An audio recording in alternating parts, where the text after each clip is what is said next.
এই তীর্থ দেবতার ধরণীর মন্দির প্রাঙ্গণে যে পূজার পুষ্পাঞ্জলি সাজাইনু সযত্ন চয়নে সায়াহ্নের শেষ আয়োজন, যে পূর্ণ প্রণামখানি মোর সারা জীবনের অন্তরের অনির্বাণ বাণী জ্বালায় রাখিয়া গেনু আরতির সন্ধ্যা দীপমুখে, সে আমার নিবেদন তোমাদের সবার সম্মুখে।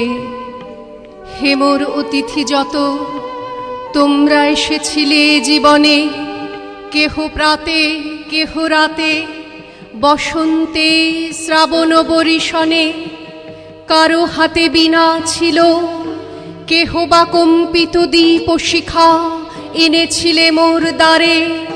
দ্বার খুলে দুরন্ত ঝটিকা বারবার এনেছ প্রাঙ্গণে।